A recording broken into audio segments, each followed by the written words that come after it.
Now, during the coronavirus pandemic, during the shutdowns, during even when things started to get a little bit better, one of the things that we frequently said is that the number of people who are dying, other people towards the end of their life, or certainly are older than most of the rest of the population. Now, this might be true, but it is also important that on a day where 10 more names will be added, that these are not names and these are not numbers, these are people.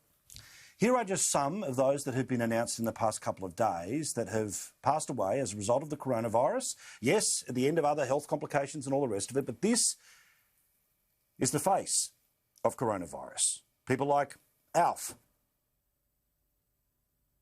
Dimitri, Maria, and Harry. There are sadly way too many more, and way more than when we were talking a couple of weeks ago. Today, we have learned, as I said, that 10 more families will go through the process of farewelling somebody that they didn't expect to. Now, yes, were they older? Of course. Were they already compromised by either health issues, their age or immune system? Sure. But that doesn't mean that it is any less impactful. Now, it's important for us all to take a moment to realise that today is the worst day thus far of the entire coronavirus experience. 10 people dying on one day. Here's a man who I've got plenty of criticism for, and I'll have plenty more in a moment or two's time, but the Victorian Premier making it very clear that today was not a good day. We are approaching the halfway mark. We've been clear that it would get worse before it got better, that stability had to be achieved before we'd start to see numbers fall. Now, one of the reasons that things are out of control in Victoria is because it's now got into the nursing homes. And just as it was with Newmarch House, when 14 people died in that one nursing home facility, there are now hundreds of healthcare workers and many, many homes around Melbourne where the virus has got in there. There are conversations being had right now at the highest possible levels about whether we have to have special hospitals for people the second they get the virus in aged care, whether they're moved out and put into a hospital to try to prevent the virus from moving further around. Here's what the Deputy Chief Medical Officer said today.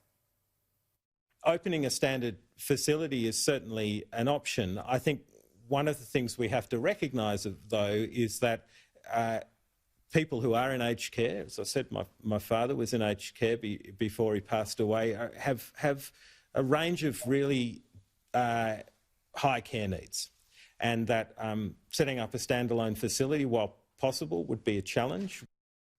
So let's not muck around here. As soon as it's in aged care, the deaths are going to increase. Now, it's very easy for people who are not of that age to say, well, end of their life, all the rest of it. But come on, if it was your parents, if it was your grandparents, how would you be feeling? If it was you, how would you be feeling? That's why we are at a moment which is going to get worse before it gets better. And just as I did months and months ago, I told you I'm always going to be hope over fear, but I'm also only going to tell you what's actually going on. And what's actually going on right now is horrible in Victoria. The Weekend Australian had one of many incredible articles about this very subject on the weekend, where they were saying, among other things, that there was a lady who did not know whether her mother was alive or dead.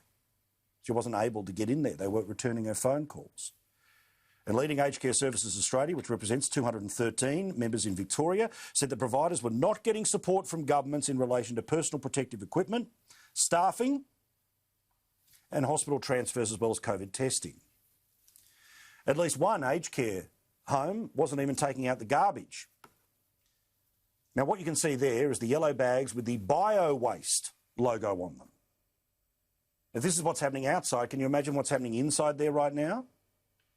Meantime, in another story, on the other side of Melbourne, families at the residence of St Basil's, where at least 73 patients and staff have tested positive, they say that they've been left in the dark about the fate of their loved ones, as dozens of bags containing hazardous material has been piled high outside the home.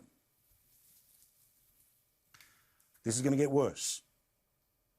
And it is vitally important that we never forget why this started again.